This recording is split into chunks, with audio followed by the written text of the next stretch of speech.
Alhamdulillah, alhamdulillahilladzi kataba alaina siyam fi syahri Ramadan alladzi unzila fihi al-Qur'an hudal linnasi wa bayyinatin minal huda wal furqan.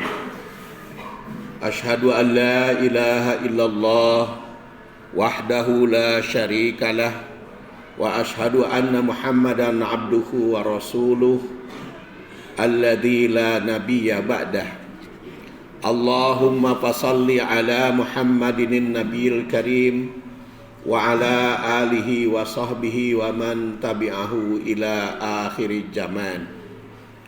Ibadallah, usikum bitaqwallah fa innal jannata uiddat liman ittaqah. Qala ta'ala fil Qur'anil Karim, a'udzu billahi minasy syaithanir rajim. Ya ayyuhalladzina amanu taqullaha haqqa tuqatih wa la tamutunna illa wa antum muslimun. Jamaah Jumat rahimakumullah. Ibadah umroh di bulan Ramadan itu merupakan dambaan setiap muslim. Sehingga kalau kita lihat siaran di televisi Al-Quran Makkah Mukarramah, semakin dekat berakhir Ramadan semakin penuh, semakin berdesak-desakan. Dan buktinya di masjid kita semakin dekat berakhir Ramadan semakin lowong.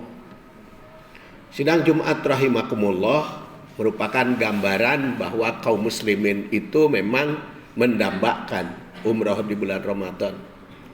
Tapi kalau kita perhatikan, apakah Rasul Shallallahu Alaihi Wasallam pernah umroh di bulan Ramadan? Ternyata di dalam sejarah Rasul tidak pernah umroh di bulan Ramadan. Tapi kan ada penandasan di dalam hadis yang diriwayatkan oleh Jabir bin Abdullah. Umroh fi Ramadan ta'dilu hajjatan. Umroh di bulan Ramadan itu mempunyai nilai ibadah haji.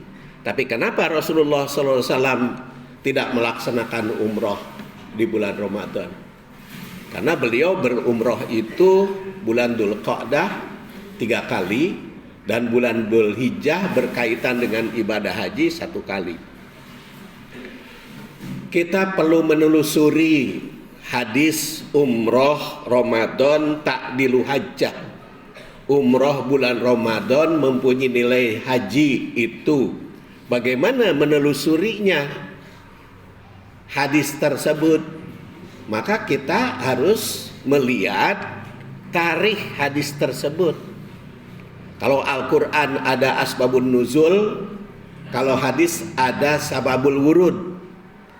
Kita perhatikan umpamanya Atha bin Abi Robah yang wafat 114 Hijriah meriwayatkan hadis dari Ibnu Abbas radhiyallahu anhu yang wafat 68 Hijriah. Kata Ibnu Abbas menurut Atha, qala Rasulullah sallallahu alaihi wasallam, Rasulullah sallallahu alaihi wasallam datang atau menghadap atau dihadapi oleh seorang perempuan sahabat Nabi dari kaum Ansor, yang kata Atha pada saat itu Ibnu Abbas menyebut namanya, tapi kata Atha saya lupa namanya yang disebut oleh Ibnu Abbas itu.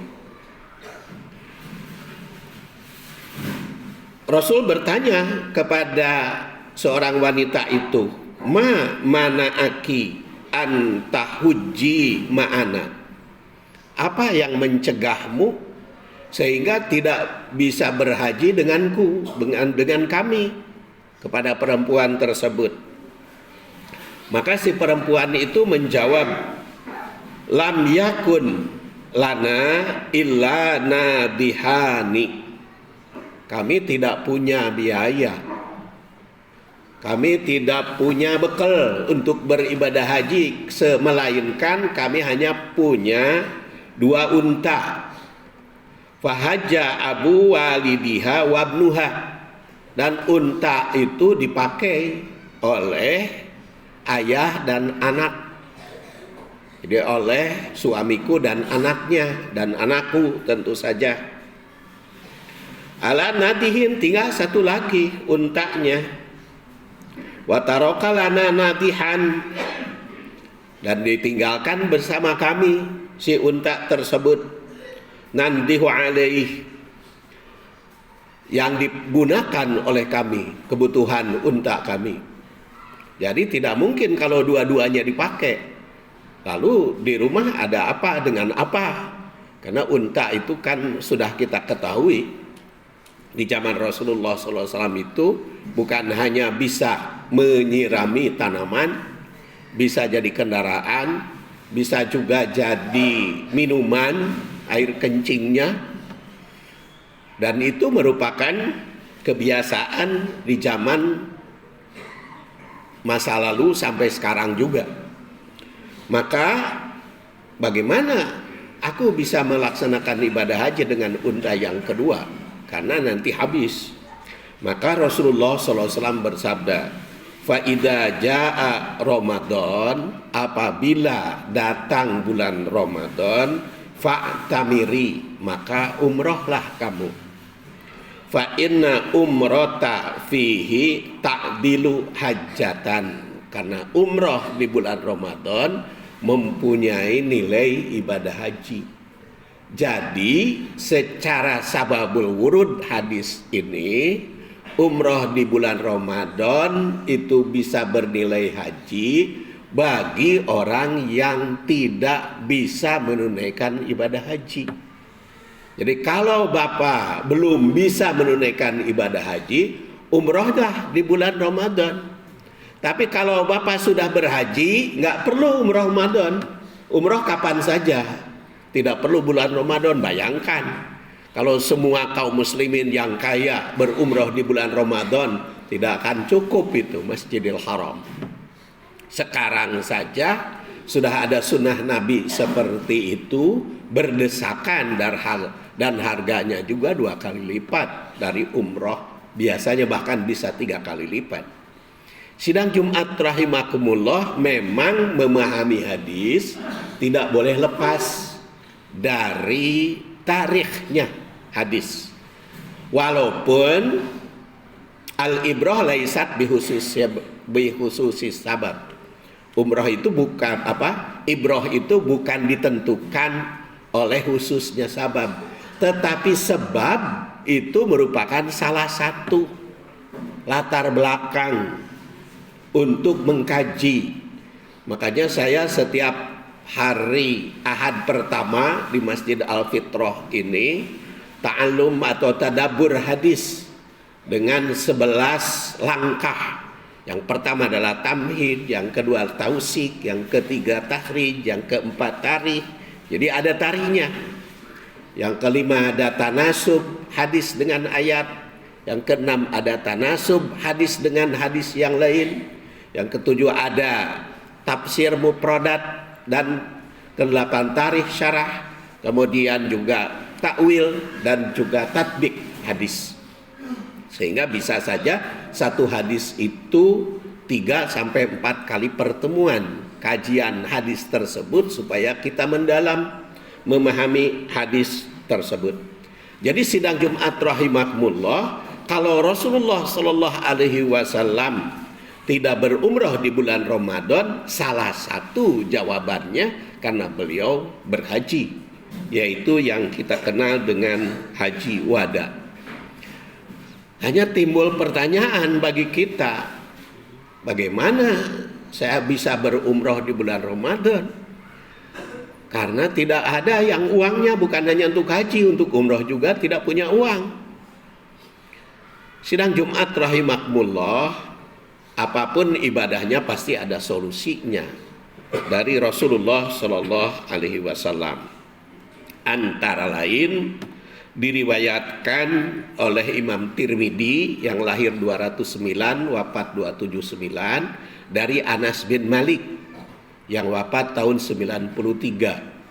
Rasul bersabda, man shollal ghoda fi jamaah, barang siapa yang sholat subuh dengan berjamaah, summa qa'ada, kemudian setelah sholat subuh itu duduk berada di masjid terus menerus, bukan pulang setelah sholat subuh tuh, dari berada di masjid tetap yadkurullah, berzikir, berada di masjid itu hatta tatlu asyamsu, sehingga terbit matahari.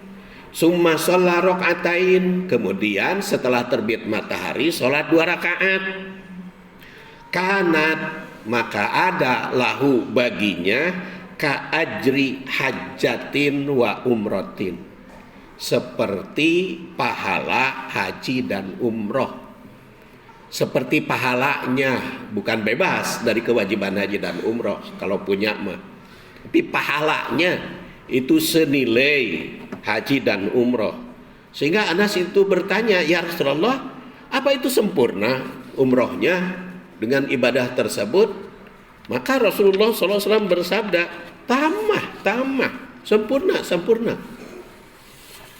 Sidang Jumat rahimakumullah, kalau di luar Ramadan mungkin bapak-bapak hanya kesempatan duduk di masjid hari Ahad, karena di hari Ahad itu ada kajian Islam, sehingga tidak kesel.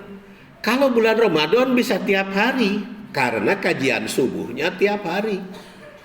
Yang rugi itu yang tidak mau, karena ada jamaah itu subuh langsung pulang, langsung tidur. Bahkan baik dari sudut kesehatan atau baik dari sudut yang lain tidak baik tidur setelah sholat subuh, apalagi karena sudah baru makan sahur. Sidang Jumat rahimakumullah, coba setiap bulan Ramadan kita penuh dengan umroh tiap hari, yaitu setelah sholat subuh jangan langsung pulang, tetaplah berada di masjid. Bagaimana hadis itu maknanya? Apa yang dimaksud dengan sholat jamaah tersebut? Bagaimana tata tertibnya? Kemudian bagaimana cara berjamaah yang baik? Apa yang harus dilakukan sebelum sholat berjamaah? Bukankah tidak boleh sholat sebelum terbit setelah sholat subuh? Kenapa tadi ada sholat 2 rakaat? Jawabannya tadi juga sudah jelas, sudah terbit matahari. Kemudian bagaimana sifatnya bagaikan yang mendapatkan pahala? Kita lihat umpamanya, pertama masuk masjid waktu subuh, sebelum qomat subuh lakukan sholat 2 rakaat, tapi tidak perlu berulang kali sholat. Begitu datang ke masjid karena encan qomat, belum qomat, sholat lagi. Ada yang 2, ada yang 3 kali saya lihat sholatnya. Padahal Rasulullah SAW bersabda, diriwayatkan oleh Ibnu Umar yang wafat tahun 73 Hijriah, la sholata ba'dal fajri illa sajadataini, tidak ada sholat sudah terbit fajar kecuali hanya 2 rakaat. Jadi bapak datang ke masjid menjelang sholat subuh cukup 2 rakaat, terus tunggu imam melaksanakan sholat, jangan berulang. Karena Rasul juga mengatakan la sholata ba'dal fajri illa sajadatain, dan sholat ba'dal fajri atau sholat qobla subuh itu nilainya lebih besar dari dunia dan isinya. Rasul bersabda, rokaatal fajri khairun minad dunya wa ma fiha. Salat 2 rakaat sebelum sebelum salat subuh itu lebih baik dari dunia dan isinya. Kemudian setelah itu qomat melaksanakan salat berjamaah. Seperti tadi dikatakan man sholal ghadat fi jamaah. Karena sholat itu nilainya kalau berjamaah mencapai 27 derajat. Diriwayatkan oleh Al-Bukhari masih dari Ibnu Umar, sholatul jamaah tafdulu sholatal faddi bisab'in wa ishrina darajah. Sholat berjamaah setelah dibandingkan dengan sholat sendirian itu 27 derajat. Kemudian setelah sholat subuh berjamaah tetap berada di masjid untuk berzikir. Dikirnya apa? Dikir itu ada qauli, ada fi'li, dan saya telusuri menurut Ad-Damagoni yang wafat 479 Hijriah, di dalam Al-Quran itu makna dikir ada 18. Itu dimanifestasikan makna dikirnya. Tapi ada dikir yang paling utama menurut Asy-Syafi'i, yaitu tolabul ilmi, yang disediakan di Masjid Al-Fitrah ini, tolabul ilmi. Beliau menandaskan, Asy-Syafi'i itu wafat 204, lahir 150. Tolabul ilmi afdalu min sholatin nafilah. Tolab ilmu itu lebih afdol daripada sholat-sholat sunat. Jadi tolab ilmu yang paling penting. Kemudian kita tunggu sampai terbit matahari. Kalau terbit matahari sudah muncul, dikatakan di dalam hadis riwayat Musnad Ahmad, qaida rumhin au rumhain, setinggi tomak, 1 tomak atau 2 tomak, baru kita melaksanakan sholat 2 rakaat. Itu yang bernilai ibadah umroh. Ghafarallahu li walakum walhamdulillahirabbil alamin.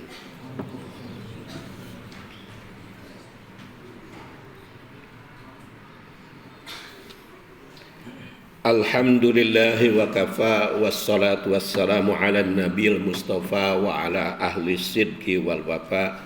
Ashhadu an la ilaha illallah wahdahu la syarikalah wa ashhadu anna muhammadan abduhu wa rasuluh alladzi la nabiyya ba'dah. Amma ba'du fa ya ibadallah usikum bitaqwallah fa innal jannata iddat liman ittaqa. Qala ta'ala fil Qur'anil Karim, a'udzu billahi minasy syaithanir rajim. Ya ayyuhan nasu taqu rabbakumul ladzi khalaqakum min nafsin wahidah wa khalaqa minha zawjaha wa batha minhuma rijalan katsiran wa nisaa'a wattaqullaha alladzi tasaaluna bihi wal arham innallaha kana 'alaikum raqiba. Sidang Jumat rahimakumullah harus yakin betul kepada hadis. Kalau hadis itu sahih, dan memang menurut Nasiruddin Albani hadis yang saya sampaikan tadi itu termasuk sahih. Dan di situ dikatakan oleh Rasulullah tamatan sampai 3 kali. Jadi mesti yakin akan kebenaran yang disabdakan oleh Rasul itu. Haji dan umroh sangat tinggi nilainya, apalagi di bulan Ramadan. Jika mampu, kita lakukan. Kalau mampu memiliki biaya. Tapi kalau sudah haji di luar Ramadan saja. Kemudian 3, jika tidak mampu, lakukan apa yang diberikan bimbingan oleh Rasul. Setiap hari kita berada setelah sholat subuh, berada di masjid, mengikuti pengkajian sampai terbit matahari. Lakukan sholat setelah terbit matahari.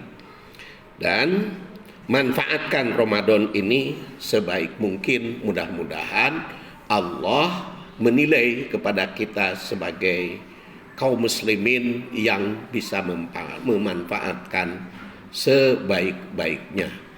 Allahumma salli wa sallim wa barik ala Muhammadin wa ala alihi wa sahbihi ajma'in. Allahumma salli wa sallim wa barik ala Muhammadin wa ala alihi wa sahbihi ajma'in. Allahumma ighfir lana wa liwalidina wa lil mu'minina yauma yaqumul hisab. Allahumma rabbana hablana min azwajina wa dzurriyyatina qurrata a'yun waj'alna lil muttaqina imama. Rabbana atina fid dunya hasanah wa fil akhirati hasanah wa qina adzabannar. Subhana rabbika rabbil izzati amma yasifun wa salamun alal mursalin walhamdulillahi rabbil alamin. Aqimissalah.